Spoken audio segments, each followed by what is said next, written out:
सहारनपुर में बृहस्पतिवार को ब्लॉक प्रमुख चुनाव में आज सभी प्रत्याशियों ने अपने अपने ब्लॉक में अपने नामांकन पत्र दाखिल किए, जबकि बलियाखेड़ी ब्लॉक से भाजपा की प्रत्याशी श्रीमती सोनिया निर्विरोध चुनी गई। ब्लॉक पुआरका से प्रमुख पद के लिए 2 ही नामांकन पत्र दाखिल किए गए, जिसमें भारतीय जनता पार्टी से मीना राणा वाइफ ऑफ कुलबीर सिंह राणा ने अपना नामांकन पत्र दाखिल किया, जहां पर उन्होंने कहा है कि उनके क्षेत्र में विकास, सामाजिक सद्भावना हमारी प्राथमिकता है। उसी की नियमित अपना पिछला कार्यकाल पूरा किया है और आप सबके असीम प्यार और सहयोग के आधार पर दोबारा से ब्लॉक प्रमुख चुनाव हेतु आज अपना नामांकन किया है।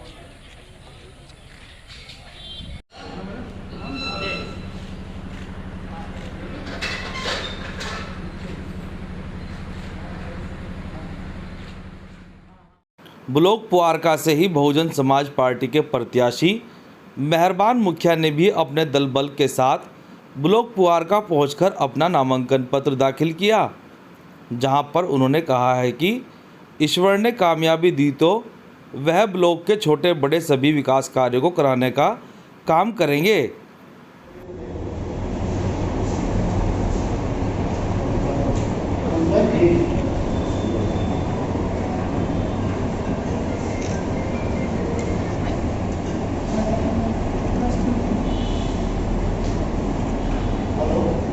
और हमें उम्मीद है कि इस चुनाव में भी जनता जो क्षेत्र पंचायत का चुनाव है, जिसमें आज हमने नामांकन भाई मेहरबान का दाखिल किया है, तो हमारे जो बीडीसी सदस्य हैं वो हमारे पे पूरा यकीन और विश्वास के साथ हमारे साथ खड़े हैं। और आने वाली 10 तारीख को जब ये चुनाव होगा तो ईश्वर की कृपा से जो है हमें कामयाबी हासिल होगी। और हम देवबंद ब्लॉक प्रमुख पद पर संयुक्त मोर्चा की प्रत्याशी के रूप में पूर्व मंत्री स्वर्गीय राजेंद्र राणा की पुत्र वधू नितिशा राणा ने कांग्रेस के राष्ट्रीय सचिव इमरान मसूद एवं सपा नेता कार्तिकेय राणा के साथ अपना नामांकन पत्र दाखिल किया, जहां पर इमरान मसूद ने कहा है कि भाजपा को हराने के लिए सभी को एक मंच पर आना चाहिए और हम भी इसीलिए संयुक्त मोर्चा बनाकर एक साथ खड़े हुए हैं। ब्लॉक प्रमुख चुनाव के लिए क्या उद्देश्य है? लोगों की सेवा करना। मैं हमेशा से चाहती थी लोगों की सेवा करना, और ये बहुत अच्छा प्लेटफॉर्म है लोगों की सेवा करने के लिए। क्या लगता है जीत होगी आप? हाँ, 100%। नॉमिनेशन था और हमने पहले दिन ही कहा था कि हम भाजपा को हराने के लिए सबके साथ मिलकर के चुनाव लड़ने की बात करेंगे। और यहाँ सबसे मजबूत कैंडिडेट कार्तिकेय राणा है, इसलिए मैंने इनको बहुत पहले 1.5 महीने पहले ही समर्थन की घोषणा कर दी थी। और हम उन लोगों में नहीं हैं जो आज कुछ कहें और कल कुछ कहें। मैंने जो कहा था उसके ऊपर हम पूरी तरह से कायम हैं। आपने की बात नहीं की, मैंने सामाजिक दबाव की बात की। सामाजिक दबाव की बात की, बहिष्कार की बात नहीं की। कि आप सामाजिक दबाव बनाइए, सामाजिक ताना बाना तोड़ने वाले लोगों के साथ चलने वालों के ऊपर सामाजिक दबाव बनाना की जरूरत है और बनाना चाहिए। सहारनपुर में बृहस्पतिवार को नगर विधायक संजय गर्ग ने विधायक निधि से निर्मित विभिन्न क्षेत्रों में नवनिर्मित सड़कों का फीता काटकर उद्घाटन किया, जहां पर उन्होंने कहा है कि वह बिना किसी धार्मिक एवं जातिगत भेदभाव के एक समान विकास कार्य कराने का काम कर रहे हैं।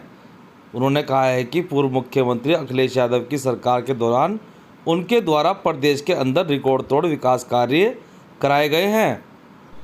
ये अभी खानालमपुरे में एक सड़क का विधायक निधि के अंतर्गत निर्माण हुआ, जिसकी लागत लगभग 4 लाख रुपए है। अभी मैं पंजाबी बाग से आया हूँ। बिना किसी जाति धर्म के भेदभाव के हमने पूरे अपने विधानसभा क्षेत्र में सभी लोगों के बीच में जाकर ज़रूरतमंद जगहों पर अपनी विधायक निधि का इस्तेमाल करते हुए कार्य करने की कोशिश करने का काम किया है। लगभग 250 hand India mark 2 handpump, 30 submersible भी अलग अलग हमने शमशान घाट, कब्रिस्तान और स्कूलों में लगवाने की बात की। हमारा केवल एक मकसद है कि लोगों में सद्भावनापूर्ण वातावरण बना रहे और वो अपनी बुनियादी समस्याओं के प्रति सचेत रहें। हमारे जो संवैधानिक अधिकार हैं, रोटी, कपड़ा, मकान, रोजगार, तालीम, शिक्षा, इनके प्रति हम किस तरह से सचेत रहें। आज जिस तरह से महंगाई आसमान छू रही है, लोगों की आमदनियाँ घटी हैं, लोगों की जेब पर बोझ बढ़ा है, लोगों की रसोई का बजट बढ़ा है और उस वजह से ज़िंदगी जीना हराम हो जिस तरह से हो रहा है, उसके प्रति भी उन्हें सचेत करते हुए जागरूक कर रहे हैं कि अपने संवैधानिक अधिकारों को लेने के लिए निश्चित रूप से लोकतंत्र में अपने आप को मजबूती के साथ खड़ा होना पड़ेगा।